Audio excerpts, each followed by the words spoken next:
ಮೇ 22ನೇ ತಾರೀಕಿಂದ ಮೇ 31ನೇ ತಾರೀಕು ತನಕ ಕರೆದಿರುವಂತ ಪೋಸ್ಟ್, ಅಂದ್ರೆ ಮೇ ಕೊನೆ ವಾರದಲ್ಲಿ ಕರೆದಿರುವಂತ ಪೋಸ್ಟ್ ಮತ್ತು ಜೂನ್ ಮೊದಲನೇ ವಾರದಲ್ಲಿ ಕರೆದಿರುವಂತ ಪೋಸ್ಟ್ ಮತ್ತು ಜೂನ್ 2ನೇ ವಾರದಲ್ಲಿ ಕರೆದಿರುವಂತ ಪೋಸ್ಟ್ ಎಲ್ಲ ಮಾಹಿತಿನ ತಿಳಿಸ್ಕೊಡ್ತಾ ಇರೋದು. ಇಲ್ಲಿ ಕೆಲವೊಂದು ಇಲಾಖೆಯಲ್ಲಿ ಪರೀಕ್ಷೆ ಇಲ್ಲ, ಮಹಿಳೆಯರಿಗೆ ಪುರುಷರಿಗೆ ಅವಕಾಶ ಇದೆ. ಮೊದಲನೇದಾಗಿ SBI ಬ್ಯಾಂಕ್ ನಲ್ಲಿ 7,150 ಪೋಸ್ಟಿಗೆ ನೇಮಕಾತಿ ಆಗ್ತಾ ಇದೆ. ಎರಡನೇದಾಗಿ ಈ ಒಂದು ಬ್ಯಾಂಕ್ ಆಫ್ ಬರೋಡಾದಲ್ಲಿ 5,000ಕ್ಕಿಂತ ಅಧಿಕ ಪೋಸ್ಟಿಗೆ ಅರ್ಜಿಯನ್ನ ಕರೆದಿದ್ದಾರೆ. ಏರ್ಫೋರ್ಸ್ ಸೆಂಟ್ರಲ್ ದಲ್ಲಿ ಸುಮಾರು 379 ಪೋಸ್ಟಿಗೆ ಅರ್ಜಿಯನ್ನ ಕರೆದಿದ್ದಾರೆ. ಮತ್ತು ಕರ್ನಾಟಕ ರಾಜ್ಯದ ಭಾರತೀಯ ಎಲೆಕ್ಟ್ರಾನಿಕಲ್ಸ್ ಲಿಮಿಟೆಡ್ ದಲ್ಲಿ 54ರಿಂದ 56 ಪೋಸ್ಟಿಗೆ ಅರ್ಜಿಯನ್ನ ಕರೆದಿದ್ದಾರೆ. ಮತ್ತು ಕೆಲವೊಂದು ಪೋಸ್ಟ್ ದಿನಾಂಕನ ವಿಸ್ತರಣೆ ಮಾಡಿದ್ದಾರೆ. ಎಲ್ಲ ಮಾಹಿತಿ ಇರತ್ತೆ, ವಿಡಿಯೋ ಕೊನೆತನಕ ನೋಡಿ. ನಾನು ತಿಳಿಸ್ಕೊಡುವಂತ ಮಾಹಿತಿ ಮೇ ಕೊನೆ ವಾರದಿಂದ ಜೂನ್ 2ನೇ ವಾರ ತನಕ ಎಲ್ಲ ಮಾಹಿತಿ ಇರತ್ತೆ, ಕೊನೆತನಕ ನೋಡಿ. ಸುಮಾರು 11,000ದಿಂದ 12,000 ಪೋಸ್ಟ್ ಇದಾವೆ ಇದೇ ಒಂದೇ ವಿಡಿಯೋದಲ್ಲಿ. ಮಹಿಳೆಯರಿಗೆ ಪುರುಷರಿಗೆ ಎಲ್ಲ ಅವಕಾಶ ಇರತ್ತೆ ನೋಡಿ. ಮೊದಲನೇದಾಗಿ ಈ ಒಂದು ಸ್ಟೇಟ್ ಬ್ಯಾಂಕ್ ಆಫ್ ಇಂಡಿಯಾದಲ್ಲಿ ಕರೆದಿರೋ ಪೋಸ್ಟ್ ಇಲ್ಲಿ ನೋಡಿ, ನಿಮ್ ಮುಂದೆನೆ ತೋರಿಸ್ತಾ ಇದ್ದೇನೆ. 7,150 ಪೋಸ್ಟ್, 7,150 ಪೋಸ್ಟ್ ಇರತ್ತೆ. ಅಪ್ರೆಂಟಿಸ್ ಪೋಸ್ಟ್ 1 ಇಯರ್ ತನಕ ಕೆಲಸ ಇರತ್ತೆ, ಪೀರಿಯಡ್ ಟ್ರೈನಿಂಗ್ ಇರತ್ತೆ, 1 ವರ್ಷ ತನಕ ಕೆಲಸ ಕೊಟ್ಟಿದ್ದಾರೆ. ಮತ್ತೆ ಇಲ್ಲಿ ಪ್ರಮುಖ ಡೇಟ್ ನೋಡಿ, ಎಲ್ಲಿಂದ ಎಲ್ಲಿ ತನಕ ಅವಕಾಶ ಕೊಟ್ಟಿದ್ದಾರೆ. ಇಲ್ಲಿ ನೋಡಿ 19/5/2026 ನೋಟಿಸ್ ಅನ್ನ ಪ್ರಕಟ ಮಾಡಿದ್ದಾರೆ ಈ ಒಂದು ಭಾರತೀಯ ಸ್ಟೇಟ್ ಬ್ಯಾಂಕ್ ಆಫ್ ಇಂಡಿಯಾದಲ್ಲಿ. ಮತ್ತೆ ಅಪ್ಲಿಕೇಶನ್ ಹಾಕೋದಕ್ಕೆ ಕೊನೆಯ ದಿನಾಂಕ 8/6/2026 ತನಕ ಅವಕಾಶ ಇರುತ್ತೆ. ಇಲ್ಲಿ ಯಾವುದೇ ರೀತಿಯಾಗಿ ಶುಲ್ಕ ಇರೋದಿಲ್ಲ ಮತ್ತು ಪರೀಕ್ಷೆ ಇರೋದಿಲ್ಲ. ಆಸಕ್ತಿ ಇದ್ದವರು ಅಪ್ಲಿಕೇಶನ್ ಹಾಕಿ. ಇದು ಮೊದಲನೇ ಇಲಾಖೆ ಬಗ್ಗೆ ಮಾಹಿತಿ ಗೊತ್ತಾಯ್ತು. ಇಲ್ಲಿ ಯಾವುದೇ ರೀತಿಯಾಗಿ ಪರೀಕ್ಷೆ ಇರೋದಿಲ್ಲ, ಇದೊಂದು ಅರ್ಥ ಮಾಡ್ಕೊಳ್ಳಿ.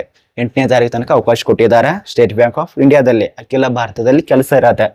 ಇನ್ನು ಎರಡನೇದಾಗಿ ನೋಡಿ, ಬ್ಯಾಂಕ್ ಆಫ್ ಬರೋಡಾ ಅಂದ್ರೆ ಬ್ಯಾಂಕ್ ಆಫ್ ಬರೋಡಾದಲ್ಲಿ ಸುಮಾರು 5,000 ಪೋಸ್ಟಿಗೆ ನೇಮಕಾತಿ ಆಗಿದೆ. ನೋಟಿಸ್ ಆಗಿರೋದು ಇಲ್ಲಿ ನೋಡಿ, 19ನೇ ತಾರೀಕೆ ನೋಟಿಸ್ ಆಗಿದೆ. ಇದು ಕೂಡ ಸೇಮ್ ಮತ್ತು ಸೇಮ್ ಅರ್ಜಿ ಸಲ್ಲಿಸುವಂತ ಡೇಟು 8 ಜೂನ್ 2026 ತನಕ ಅವಕಾಶ ಇರತ್ತೆ. ಟೋಟಲ್ ಆಗಿ ಎಷ್ಟು ಪೋಸ್ಟ್ ಇದಾವೆ ಹೇಳಿ. ಇಲ್ಲಿ ನೋಡಿ, ಟೋಟಲ್ ಆಗಿ ಖಾಲಿ ಇರುವಂತಹ ಪೋಸ್ಟ್ 5,000 ಪೋಸ್ಟ್ ಇರತ್ತೆ. ಏಜ್ ಲಿಮಿಟ್ 20ರಿಂದ 28 ವರ್ಷ. ಮತ್ತೆ ಇಲ್ಲಿ ಖಾಲಿ ಇರುವಂತಹ ಪೋಸ್ಟ್ ಯಾವ್ದಪ್ಪ ಅಂದ್ರೆ ಈ ಒಂದು ಭಾರತೀಯ ಸ್ಟೇಟ್ ಬ್ಯಾಂಕ್ ಆಫ್ ಇಂಡಿಯಾದಲ್ಲಿ. ಇಲ್ಲಿ ಕೂಡ ಸೇಮ್ ಅಪ್ರೆಂಟಿಸ್ ಪೋಸ್ಟ್ ಇರತ್ತೆ. ಅಪ್ರೆಂಟಿಸ್ ಪೋಸ್ಟ್ ಇರತ್ತೆ 5,000 ಪೋಸ್ಟ್. ಇದಕ್ಕೂ ಕೂಡ ಪರೀಕ್ಷೆ ಇರೋದಿಲ್ಲ, ಭಾರತದಾದ್ಯಂತ ಕೆಲಸ ಇರತ್ತೆ. 2-3 ಪ್ರಕಾರ ಇರತ್ತೆ. ಒಂದು ಅಪ್ರೆಂಟಿಸ್ ಇರೋದು 5,000 ಪೋಸ್ಟ್ ಇರತ್ತೆ. ಅದರಲ್ಲಿ ಭಾರತದಾದ್ಯಂತ ಮತ್ತು ಕರ್ನಾಟಕದಲ್ಲಿ 483 ಪೋಸ್ಟ್ ಇರತ್ತೆ. ಕರ್ನಾಟಕದಲ್ಲಿ 483 ಪೋಸ್ಟ್ ಖಾಲಿ ಇದೆ ಈ ಒಂದು ಬ್ಯಾಂಕ್ ಆಫ್ ಬರೋಡಾದಲ್ಲಿ. ಎಲ್ಲಿ ತನಕ 12 ತಿಂಗಳ ತನಕ ಇದು ಕೆಲಸ ಇರತ್ತೆ.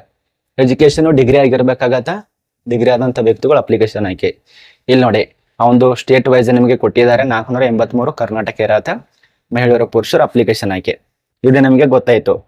ಇನ್ನು ಮೂರನೇದಾಗಿ ಪಂಜಾಬ್ ನ್ಯಾಷನಲ್ ಬ್ಯಾಂಕ್ ನಲ್ಲಿ, ಪಂಜಾಬ್ ಸಿಂಧ್ ಬ್ಯಾಂಕ್ ನಲ್ಲಿ ಇದು ಕೂಡ 21/5/2026 ಸ್ಟಾರ್ಟ್ ಆಗಿದೆ ನೋಡಿ. ಮೇ ಕೊನೆ ವಾರ ಮತ್ತು ಜೂನ್ ಮೊದಲನೇ ವಾರ, ಜೂನ್ 2ನೇ ವಾರ ಆ ಒಂದು ನೇಮಕಾತಿ ಬಗ್ಗೆ ಹೇಳ್ತಾ ಇರೋದು.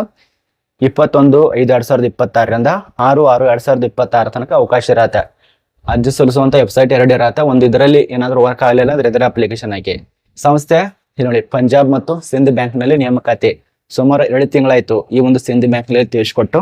ಈಗ ಮತ್ತೆ ಅರ್ಜಿ ಕರೆದಿದ್ದಾರೆ ನೋಡಿ. ಇದು ಕೂಡ ಅಪ್ರೆಂಟಿಸ್. ಏನ್ ಬರೀ ಅಪ್ರೆಂಟಿಸ್ ಕರೆದಿದ್ದಾರೆ ಅನ್ಸುತ್ತೆ ಇವರೆಲ್ಲ. ಬಹುಶಃ ಈ ಬ್ಯಾಂಕ್ನವರೆಲ್ಲ ಮಾತಾಡ್ಕೊಂಡಿದ್ದಾರೆ. ಆದ ಕಾರಣ ಒಂದಾದ್ಮೇಲೆ ಒಂದು ಅಪ್ರೆಂಟಿಸ್ ಬರ್ತಾನೆ ಇದಾವೆ.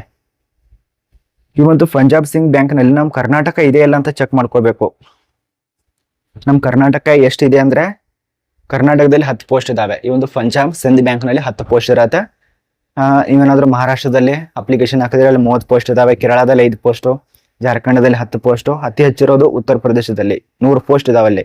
ಟೋಟಲ್ ಆಗಿ ಒಂದು ಪಂಜಾಬ್ ಮತ್ತು ಸಿಂಧ್ ಬ್ಯಾಂಕ್ ನಲ್ಲಿ 635 ಪೋಸ್ಟ್ ಇರತ್ತೆ. ಆ ಒಂದು ಪೋಸ್ಟ್ ಡೀಟೇಲ್ಸ್ ಕೂಡ ಇಲ್ಲಿ ಕೊಟ್ಟಿದ್ದಾರೆ ನೋಡಿ. 635 ಪೋಸ್ಟ್ ಇರತ್ತೆ. ಇದನ್ನ ನೋಡ್ಕೊಳ್ಳಿ, ಅಪ್ಲಿಕೇಶನ್ ಹಾಕಿ. ಇಲ್ಲಿ ನೋಡಿ 635 ಪೋಸ್ಟ್. SC ST OBC ಎಲ್ಲರಿಗೂ ಅವಕಾಶ. ಮತ್ತೆ ಇದಕ್ಕೆ ವಿದ್ಯಾರ್ಹತೆ ಏನಾಗಿರ್ಬೇಕು ಅದನ್ನ ನೋಡ್ಕೊಳ್ಳಿ. ಇಲ್ಲಿ ಬರ್ದಿಟ್ಕೊಂಡಿನಿ ಎಲ್ಲ ಕೂಡ ನಿಮ್ಗೆ ಗೊತ್ತಾಗಬೇಕಲ್ಲ. ಆದ ಕಾರಣ ನೀವು ಮೊದಲನೇದಾಗಿ ಭಾರತದಲ್ಲಿ ಇರಬೇಕಾಗತ್ತೆ. ಭಾರತೀಯ ಮನುಷ್ಯ ಆಗಿರ್ಬೇಕು ಮತ್ತು ಭಾರತದಲ್ಲಿ ಯಾವುದೇ ರೀತಿಯಾಗಿ ಕೆಟ್ಟ ದಂಧೆ ಮಾಡಿರಬಾರ್ದು, ಕೆಟ್ಟ ರೀತಿಯಲ್ಲಿ ನಡ್ಕೊಂಡಿರಬಾರ್ದು, ಒಳ್ಳೆ ರೀತಿಯಲ್ಲಿ ಇರಬೇಕಾಗತ್ತೆ. ಅಂದ್ರೆ ಕಾನೂನಲ್ಲಿ ಯಾವುದೇ ರೀತಿ FIR ಕೇಸು ಕ್ರಿಮಿನಲ್ ಹಂಗೋ ಹಿಂಗೋ ಇದು ಅದು ಅಂತ ಮಾಡಿರಬಾರ್ದಾಗಿರತ್ತೆ. ಇಲ್ಲಿ ಪದವಿ ಆಗಿರ್ಬೇಕಾಗತ್ತೆ. ನೀವು ಪದವಿಯನ್ನ ಹೊಂದಿದವರು, ಸ್ನಾತಕೋತ್ತರ ಪದವಿ ಇತ್ಯಾದಿಗಳು ಆಗಿರ್ಬೇಕು. 1 ವರ್ಷದ ತನಕ ಕೆಲಸ. ಇದು ಕೂಡ ನೋಡಿ ನನಗೆ ತಿಳಿಸ್ಕೊಟ್ಟೇನಲ್ಲ, SBI ಬ್ಯಾಂಕ್ ನಲ್ಲಿ ಕೂಡ 1 ವರ್ಷ ಅಪ್ರೆಂಟಿಸು, ಬ್ಯಾಂಕ್ ಆಫ್ ಬರೋಡಾದಲ್ಲಿ ಕೂಡ 1 ವರ್ಷ ಅಪ್ರೆಂಟಿಸು, ಅಲ್ಲಿ 5,000. ಇಲ್ಲಿ ಕೂಡ ಹಂಗೆ ಪಂಜಾಬ್ ಸಿಂಧ್ ಬ್ಯಾಂಕ್ ನಲ್ಲಿ ಕೂಡ ಇದೆ, ಬಟ್ ಅಪ್ರೆಂಟಿಸು 1 ವರ್ಷ ಹಿಂಗೆ ಕರೆದಿದ್ದಾರೆ. ಏಜ್ ಲಿಮಿಟ್ 20 ರಿಂದ 28 ವರ್ಷ. ಶುಲ್ಕ ಕೂಡ ಇರತ್ತೆ, 100 ದಿಂದ 200 ತನಕ ಶುಲ್ಕ ಇಟ್ಟಿದ್ದಾರೆ. ಮೆರಿಟ್ ಮೇಲೆ ವೈದ್ಯಕೀಯ ಪರೀಕ್ಷೆ, ಡಾಕ್ಯುಮೆಂಟ್ಸ್ ಪರೀಕ್ಷೆ, ಮೆರಿಟ್ ಮೇಲೆ ವೈದ್ಯಕೀಯ ಪರೀಕ್ಷೆ, ಡಾಕ್ಯುಮೆಂಟ್ಸ್ ಪರೀಕ್ಷೆ ಮೂಲಕವಾಗಿ ಈ ಒಂದು ಸಿಂಧ್ ಬ್ಯಾಂಕ್ ನಲ್ಲಿ ನೇಮಕಾತಿ ಆಗ್ತಾ ಇದೆ. ಇದ್ರ ಬಗ್ಗೆ ನಿಮಗೆ ಗೊತ್ತಾಗಿದೆ ಅಂತ ಅನ್ಕೋತೀವಿ. ನಾನು ಸೆಪರೇಟ್ ಆಗಿ ವಿಡಿಯೋ ಮಾಡಿ ತಿಳಿಸ್ಕೊಡ್ಬೇಕಿತ್ತು, ಬಟ್ ನಿಮಗೆ ಅರ್ಥ ಆಗ್ಬೇಕಂತೇಳಿ ಅರ್ಧ ಇದರಲ್ಲಿ ಎಲ್ಲ ತಿಳಿಸ್ಕೊಟ್ಟಿದ್ದೇನೆ. ಏಜ್ ಲಿಮಿಟ್ ನೋಡಿ ಆಗಲೇ ತಿಳಿಸ್ಕೊಟ್ಟೇನಲ್ಲ, 20 ರಿಂದ 28 ವರ್ಷ ಇದರಲ್ಲಿ ಇರತ್ತೆ, ಅದು ನೋಡ್ಕೊಳ್ಳಿ. ಇದು 3ನೇ ನೇಮಕಾತಿ ಬಗ್ಗೆ ಅಪ್ಡೇಟು. ಇನ್ನು 4ನೇದಾಗಿ ಡೇಟ್ ಅನ್ನ ವಿಸ್ತರಣೆ ಆಗಿದೆ. ಒಂದು ಡೇಟ್ ಅನ್ನ ವಿಸ್ತರಣೆ ಆಗಿದೆ. ನೀವು ಎಲ್ಲಿ ಅಪ್ಲಿಕೇಶನ್ ಹಾಕಿದ್ರಪ್ಪ ಅಂದ್ರೆ ಇಲ್ಲಿ ನೋಡಿ, ಎಲ್ಲಿಂದ ಎಲ್ಲಿ ತನಕ ಡೇಟ್ ಅನ್ನ ವಿಸ್ತರಣೆ ಮಾಡಿದ್ದಾರೆ ಅಂದ್ರೆ ಇವರು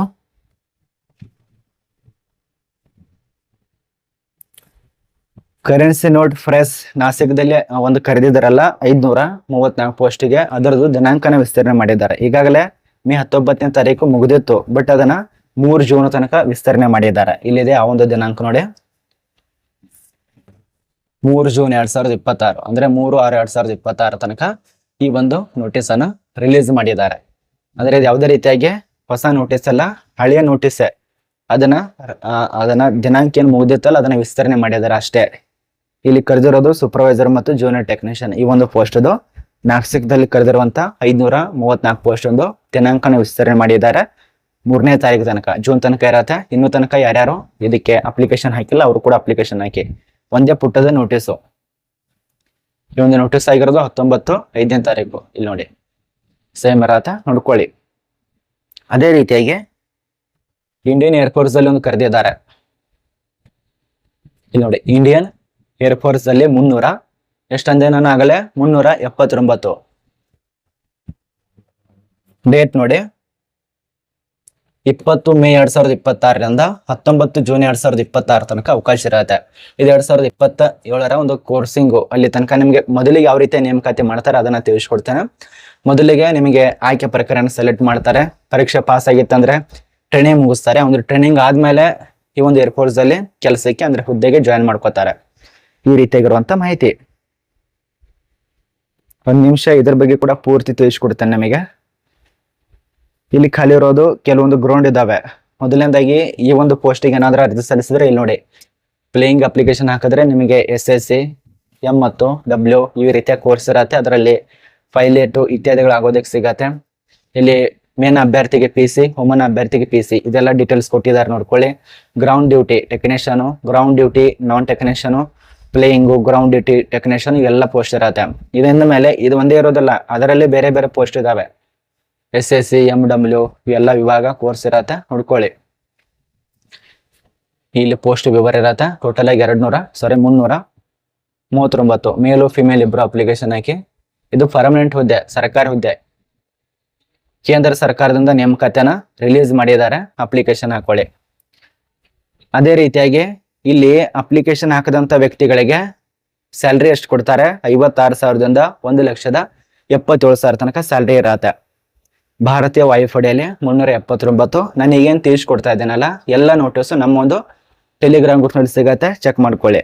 ಸೆಕ್ಷನ್ ಇರತ್ತೆ, ಸೆಕೆಂಡ್ PUC, BSc, BTech, ಪದವಿ, MSc ಮತ್ತು ಸ್ನಾತಕೋತ್ತರ ಇದು ಇತ್ಯಾದಿ ಆಗಿರ್ಬೇಕು. ಅರ್ಜಿ ಶುಲ್ಕ ಇರತ್ತೆ 550 ರೂಪಾಯಿ ತನ. ಆಯ್ಕೆ ಪ್ರಕ್ರಿಯೆಯಲ್ಲಿ ಪರೀಕ್ಷೆ, ವಾಯುಪಡೆ, ವೈದ್ಯಕೀಯ ಪರೀಕ್ಷೆ ಎಲ್ಲ ನಡೆಸ್ತಾರೆ. 20ನೇ ತಾರೀಕಿನಿಂದ 19ನೇ ತಾರೀಕು ತನಕ ಅವಕಾಶ. ಇನ್ನು ಕೊನೆಯ ನೇಮಕಾತಿ ಬಗ್ಗೆ ಮಾಹಿತಿ ಇಲ್ಲಿ ನೋಡಿ.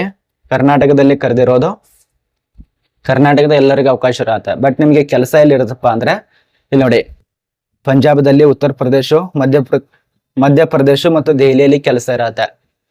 Qualification BA, BTech, BSc, engineering, MA, MTech, electrical ಪದವಿ ಇವೆಲ್ಲರ ಅಪ್ಲಿಕೇಶನ್ ಹಾಕಬೇಕು.